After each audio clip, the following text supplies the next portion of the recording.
Nick Nurse inside. We talked pregame about this Warriors streak of Game 1 wins, which stood at 12 before the night began. And the Raptors' woeful history in Game 1s in any round of the playoffs, 3-15 all time. All that has been reversed now. I told you it works against you now. It could. I mean, eventually it's going to, yeah. Well, but I thought the place was nuts. If you were here for the anthem, it was really like tingles down your spine kind of stuff. Well, they handled the emotion. They played really smart. That's because they got a cyborg out there with them. Listen, they followed this young man.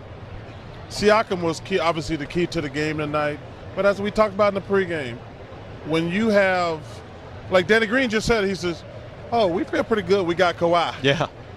When you have a guy like that, he lifts air like, "Oh, we can beat anybody," because 99.9% of the time, we're going to have the best player in the game. Anytime you have the best player in the game, you have a chance. Yep. So Kawhi gives them a certain amount of confidence. The other guys feed off it. His crowd was amazing. You know, he talked about how Coach Nurse, and I've said this before, there are a lot of coaches who don't give you confidence. They take your confidence away. Like when you make a mistake, they snatch you out the game. And that builds up, and it gets in your head. Danny Green said that. We didn't even ask him that question. He said, Coach Nurse, he gives us that freedom. He empowers us, and that was awesome to hear. But remember, Nick Nurse ran a play for him in overtime in the Eastern Conference Finals when he was, again, 4 of 23 from three-point range. That really does inspire confidence. Well, they were up 25 when they did it, though. Well, it was in overtime. I'm just kidding. I'm just joking. They were so good and so smart in the first quarter of the game when they really seized control, and Kawhi hadn't even played that well to that point. Is that a testament to some of the veteran guys on this team? Does it say something about maybe rust from the Warriors' point of view? They had that long layoff. How did you view that? I mean, look, the Warriors scored 109 points, so I mean they came out and did a decent job. But you have to tip your hat to Toronto, and the narrative was, okay, they haven't been on this stage before. This franchise has come up short. But the bottom line, as you said, you have veterans. You got Danny Green, who was he's been in finals. He's hit big shots in the NBA finals. Marc Gasol has been in the conference finals. Yeah. You know, you have guys, Kyle Lowry has experience. I mean, these guys aren't young players. Obviously, Siakam is a young player and played fantastic tonight. But collectively, as a group, you have experience. And maybe not the same exact experience in terms of what Golden State's done. But they came out, they weren't phased. There was emotion here in the building. There was a lot of build-up and excitement leading into this game. And they came out and took care of business. They came out like they were the defending champs. Right. And really sent a message, punched them in the mouth, and just as impressive of a performance that I've seen them have in the postseason, which is saying a lot because they've had some really good games leading up to this one. They were great defensively, and I thought appropriately aggressive offensively. Like when Golden State either doubled or shaded toward Kawhi Leonard, they made the right play, whether it was the first pass or the second pass, and Siakam never hesitated. Whether the shot was easy or hard, he went for it all night long, and obviously he was knocking him down. Yeah, Siakam, we're talking about him being the most improved player in the league, and offensively in college at New Mexico State, he was a really good offensive player. And this is not, abnormal. This is what he's capable of doing. I thought they read the defensive schemes correctly. Whenever Golden State trapped Kawhi, they found a way to get Siakam the basketball.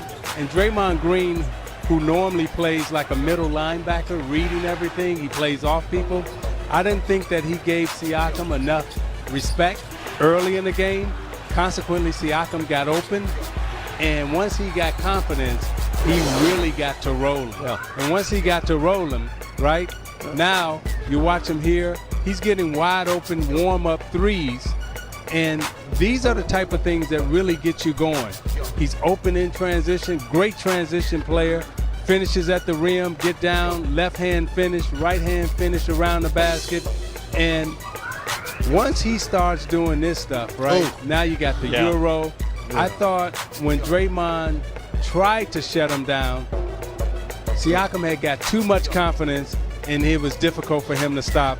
And he ended up, 14 to 17 from the field. Wow. And when you go 14 to 17 from the field in a championship playoff game, Charles, you know this, you're doing some good. not only are you on fire, but you might stay on fire because, you know, that confidence that stays with you for a long time in the finals. But what's interesting about this series obviously got a long way to go. I'm looking at this stat sheet, and I talked about before the game, where are the Warriors going to get their points from? Where are they going to get their points from without KD? I mean, yeah, I'll give you Clay and Steph. Sure. I'll give them 30. I'll give them 35.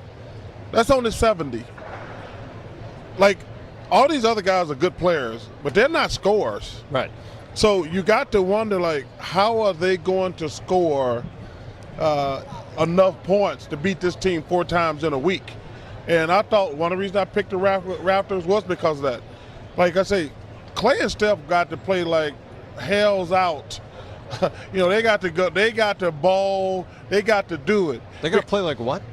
They got to like the house. Well, I want to get a little ghetto on you, but I don't want to hurt you. I know you ain't never been to the ghetto. What was that phrase? You got to. You it grew played up like what? Well, I want to say another No, just phrase. go ahead. Go ahead. Matt, You good. Stop it. You good. Go. Stop it, Ernestine Johnson. Keep making your point. You good. Thank you.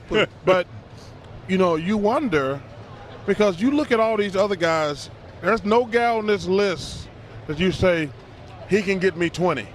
Well, there's a guy, but he only played 8 minutes tonight because he's coming from an injury. DeMarcus Cousins. Oh, he's not going to get 20 this series. No, not this series. No.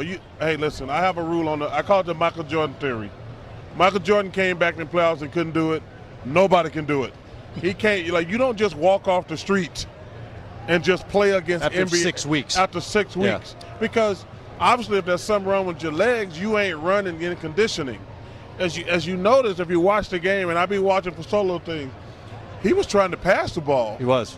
Like, he wasn't trying to make that move because these guys know it takes a lot of energy to try to score in the NBA.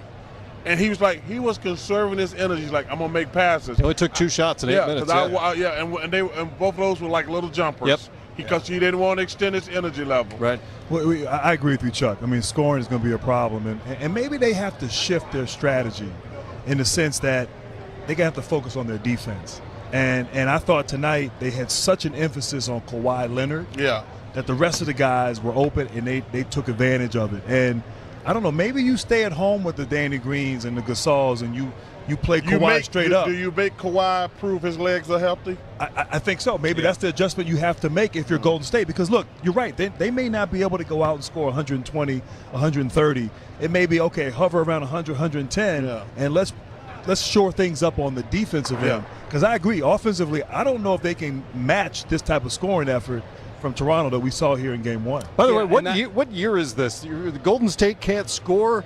I know, right? it sounds crazy. What's going on here? No, it doesn't sound crazy. I mean, if you – I completely get it. With this team, the way they are right now, if you with who's not there. But over the last 4 or 5 years, you haven't heard that. Yeah, no, you haven't heard. You haven't heard that because team Durant was in. You're missing 35 points. No, I get it. But we haven't heard that throughout this run under Steve Kerr. Yeah, but this Toronto team defensively, and we've said it all year, this is one of the best defensive teams that this Golden State Warriors teams have ever placed in the playoffs and in the finals in these last 5 years. I mean, again, we talk about they got 6 guys, possibly 7, going to be first, second team all defensive players in this league. And when you're looking at, Golden State, right now they got Steph, they got Clay, and you see the defenders that are, and a bunch of Tito Jacksons. Yeah, I mean, it's difficult to score against this Toronto team, and it's going to get increasingly more difficult as this series goes on. As we saw when they played against Cleveland, and they were up against Cleveland 3-1. What Cleveland did, they slowed the tempo down. They got better defensively, and that's what we saw here tonight with Toronto. Toronto slowed the tempo down. I mean, Golden State, they only got up 78 attempts. I mean, this is a team that normally is in the high 80s, right? They get 78 attempts tonight, and this is the style of play that they're going to have to play.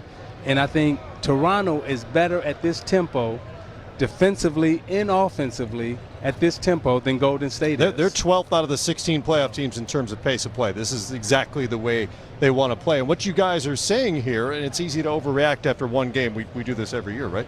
But what you're saying doesn't bode well for the Warriors right now because, again, Cousins is not going to be DeMarcus Cousins. It doesn't appear during this series. We don't know when or if Kevin Durant is going to play at all. And the Warriors' defense, going back to the regular season and into this postseason, has never been what it was the previous 4 years. Yeah, the defense is more on reputation. I don't want to say the defense is not good, but like you said, it's not as strong as it has been in years past. But as you were saying, Isaiah, this is why you miss a Durant. Because as great as a Curry and Klay Thompson are, and they are fantastic, but they're not the kind of guys you just give them the ball and say, go get a basket. No. Yeah. Durant was that guy, like a Kawhi Leonard, who you can give him the ball, ISO, and he can go get you a basket. I know people may say, what are you talking about, Steph Curry? Well, but Steph needs movement. He needs screen and rolls. And so he needs cooperation in that regard. Durant, he could bail them out. When they couldn't get the scoring going, you give him the basketball.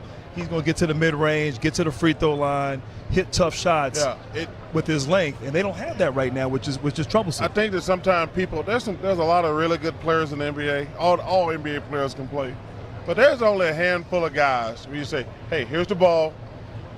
Get me a good shot, a basket, or a foul." Right. Those are three things a superstar can get you. He might miss the shot, but he gonna get his shot. Yeah. He gonna score or he gonna get fouled. It's gonna be one of those three. And I tell people, there's very few guys can do that. Especially at this level. At this level. The NBA Finals, Well, because you're playing against Kawhi Leonard. Right. Siakam, Danny Green, who's a hell of a defender, Marc Gasol, who's a hell of a defender. But there's very few guys in the NBA you can say, hey, here's the ball, get me a basket. To your point, Charles, good. Here's where, the analytics and the stats are misleading when they say, hey, Golden State passes more and the ball moves more when Durant's not in the game, right? Here's why that happens. Because when Durant is playing, you'll make 1, 2, 3 passes, and when it gets to him, it's a bucket. Exactly right. It's a bucket. It's a good shot, at least. So analytics says, well, you made 3 passes and you got a shot. Now, when Durant's not here, guess what? You got to pass it 5, 6, 7 times before you get a basket. Right, more passing is not always a good thing. Well, Isaiah, analytics, look, Golden State had 29 assists tonight. Toronto had 25. Yes. they still lost Golden State. So my point is, again, you can make the numbers say what you want to. Yeah, and when it hits him at the 3rd pass, it's a bucket. Right. But when it doesn't, when he's not there, you got to make 5, 6 passes to get a bucket. And when you make 5, 6 passes, analytics say, well, you pass the ball more when Durant's not here. Yes. Well, of course you do. It's like when Magic was playing with Kareem, right? You throw it into Kareem, it's a bucket. It's a bucket. Yep. Right. Well, and to your point about creating shots, there was a play down here, I think in the 3rd quarter, where Klay Thompson had to dribble like 4 times. That never happens, right? That never, ever happens because he was scrambling to get away from, I think it was Siakam on him at the time.